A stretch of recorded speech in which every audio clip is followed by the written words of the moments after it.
discuss replication process.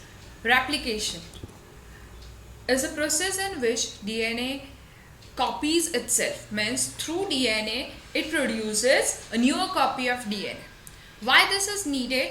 Because DNA is the main genetic material through which genetic information carries over generation to generation. Means this is responsible for the identity of a species.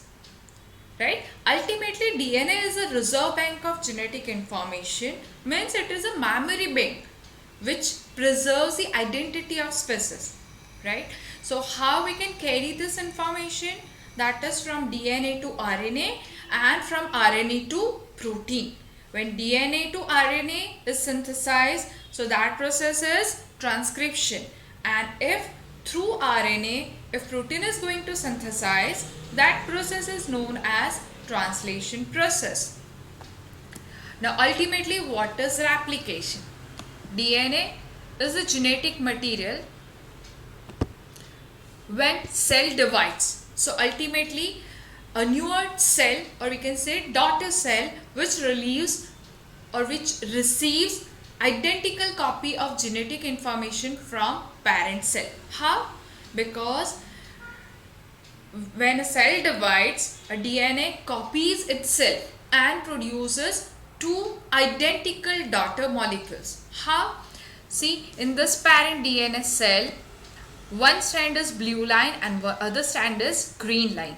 And if from parent DNA two daughter molecules are formed, so one daughter molecule receives green strands or other daughter molecule receives blue strand. Means 50% of older one and 50% of newer one. So this type of replication process in which daughter molecule have one newly synthesized DNA and one half of the parent DNA. So that is known as semi-conservative replication process. Initiation of replication. The initiation of DNA synthesis occurs at a place. That place is known as origin of replication, and to that origin DNA protein combines. Okay, and when this DNA protein combines with the origin of replication, that causes double-stranded DNA to separate. Initially DNA is twisted, and when this DNA protein comes, this double-stranded DNA opens. Why it has to open? Because within that area only replication process is carried out. The two complementary strands of DNA separate at the site of replication and forms bubble. So that is known as replication bubble. See in this figure, you can easily see this replication bubble. Okay, once DNA protein binds with the DNA at the site of origin and they open up the double-stranded DNA. Now for the synthesis of DNA or to initiate the replication process, we need RNA primer through which a newer DNA synthesis is carried out. But how we can form this RNA primer? For this RNA primer formation, we need two components, that is enzyme primase and single-stranded binding protein. When this primase and single-stranded binding protein combines, they form a complex called primosome, and ultimately from this primosomes they produces RNA primer. Now see in this figure, this is a point of origin, and half side is known as lagging strand, half side is leading strand. Not ultimately this or this, right hand side is every time leading strand, left hand side is every time lagging strand, but one of the side is lagging, other one is leading strand. Why it is so? Because on a lagging strand we need to supply RNA primer continuously. Why it is so? Because RNA primer is needed for the initiation of replication, and in case of lagging strand we have discontinuous synthesis of newer DNA. means DNA is synthesized in a smaller fragments, while over a leading strand we have constant synthesis of DNA, right? So over a leading strand we need only one RNA primer, while over a lagging strand we need continuous supply of RNA primer. And most important, replication of DNA occurs in 5' to 3' direction, exactly opposite. Okay, see in this strand a black one, in that a native DNA is 5' 3' to 5'. So exactly replication is carried out on a 5' to 3' direction. Okay, now short species of DNA which is formed on a lagging strand, which is known as Okazaki pieces, right? We have already seen over a lagging strand we have small pieces of DNA, and that small pieces of DNA that is known as Okazaki pieces. Then further a newer term, this replication fork, right? What is known as replication fork? When this DNA protein binds with double-stranded DNA, that open up the double-stranded DNA, and that results into formation of replication fork like the structure. And the replication fork moves along with the parent DNA as the daughter DNA molecules are synthesized. When this daughter DNA synthesizing, this replication fork moves continuously. Synthesis is going on and fork is also going on, right? Like this. This is a diagram for replication fork. Now here we are going to discuss in detail about a role of different enzymes. Now one of the enzyme is DNA helicase. This enzyme, see here it is DNA helicase, this triangle. This enzyme is responsible for separation of this two strand, means this enzyme binds to both the DNA strands at the replication fork, and helicase move along the DNA helix and separate the strands. So ultimately this function of this helicase is like zip opener, means this open up the double stranded DNA helix, right? When the replication starts, this helicase move along and along, right, like zip opener.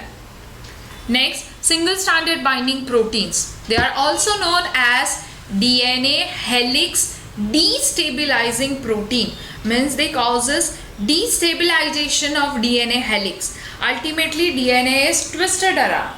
When DNA protein open up the double strand, it has to open up, right? When something is not attached to it, it again twists, right? So to let it open, the single stranded binding protein binds with the single strands of DNA, right?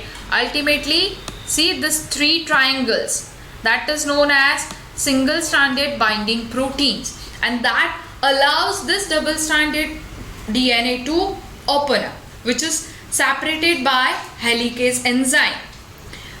Okay. Then next, Okazaki species, a small fragments of discontinuously synthesized DNA. Say this blue small fragments, that is known as Okazaki pieces, and they are produced on a lagging strand. Ultimately this small fragments of DNA that we have to combine and form a single strand DNA, right? So that a small pieces that is joined together by DNA polymerase 1 and DNA ligase enzyme. Okay, so ultimately over a lagging strand we have to continuously supply these two enzymes, DNA polymerase 1 and DNA ligases. So their role is to join that pieces. Then another DNA polymerase 3 enzyme, it has a capability of proofreading activity, means it checks the incoming nucleotide. What is this nucleotide? We have already discussed adenosine, guanosine, which is needed for the DNA formation, right? Over one strand we have adenine, so we know over another strand, means newly synthesized strand, we need thiamine only, right? Same way, if we have guanine, so on the opposite side we need cytosine only, means the complementary bases, right? So complementary bases are to be added to the growing DNA strands, and if correct forms are, that means correct forms are added or not, that is checked by DNA polymerase 3. It is checking, but if sometimes mistake happens, so again a DNA polymerase 3 is only responsible for that addition of that mistakes, means it removes the wrongly placed nucleotide, it cut that at that point, it cuts the DNA strand, removes wrongly placed nucleotides, add actual complementary nucleotides and seal it. That is the role of DNA polymerase 3.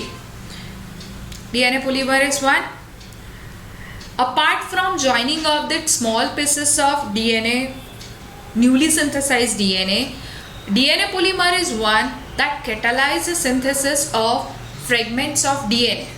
That means if you want to stop that replication process of DNA, at that time, see this black fragment is RNA primer. RNA primer, that is for the initiation of DNA replication, right? They start the replication process. Now this red fragment, a newly synthesized DNA. Now we want to stop this DNA synthesis. So at that time, DNA polymerase 3 and DNA polymerase 1, that is comes and they stop the DNA synthesis. The next, DNA polymerase 2, which is responsible for DNA repair process. So ultimately we have 3 DNA polymerase 1, 2 and 3. Polymerase 1 for joining function as well as for the catalysis, means to stop the replication process. DNA polymerase 2, that is for DNA repair. We'll discuss this DNA repair mechanism in our next lecture. DNA polymerase 3, most important function, proofreading activity. Now, replication to solve the process of supercoiling. If DNA openness, but the single stranded DNA that forms supercoil, right? So to overcome that problem of supercoiling, we have 2 enzymes, that is DNA topoisomerase 1 and DNA topoisomerase 2. DNA topoisomerase 1, they simply cut the single stranded DNA to overcome the problem of supercoil and then reseals, means it cuts the DNA strand where it is supercoil, right? Cut it, open that or remove that supercoil and then reseal that strand. That is the function of topoisomerase 1, means like ligase enzyme. Function of DNA topoisomerase 2, which is also known as DNA guidase. It cut both the strand, remove the supercoil and then reseal. Okay, topoisomerase 1, it cuts only single strand, while 2 cuts both the strand and removes the supercoil and then reseal. Now this is the site where anti-cancer drugs mostly acting on. Okay, now difference between DNA replication in prokaryotes and eukaryotes. Major functions of phenomena are same, but though some differences are there. In case of prokaryotes, we have single sites of origin, while in case of eukaryotes, we have multiple sites of origin, right? Then in case of prokaryotes, we have 3 varieties of DNA polymerase, while in case of eukaryotes, we have 5 different varieties of DNA polymerase enzyme, right? Polymerase alpha, which is responsible for RNA primer synthesis in case of eukaryote, right? While in case of prokaryotes, for the RNA primer synthesis, we need primosome and SSB, single stranded binding protein, right? While here we need enzyme DNA polymerase alpha. Now for DNA polymerase B, which involves in repair mechanism for DNA. While in case of prokaryotes, for a repair mechanism we have DNA polymerase 2. Now DNA polymerase gamma, which is participating in replication of mitochondrial DNA. While delta, which is responsible for a replication on a leading strand of DNA, right? Particularly on a leading strand, and it causes or it also functions proofreading activity.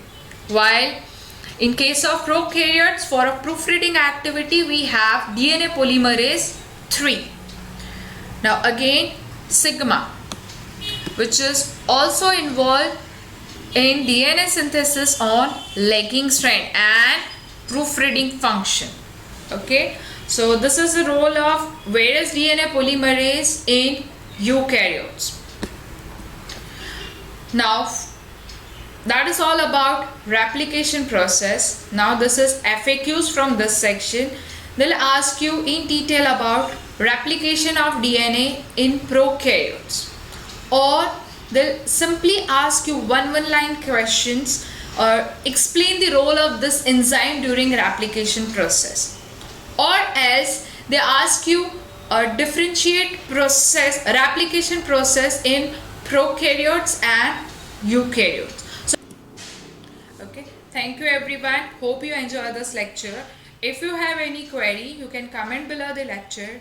You can find further more lectures in our YouTube channel Pharma Ignite. So please like, share and subscribe our YouTube channel Pharma Ignite. Thank you once again.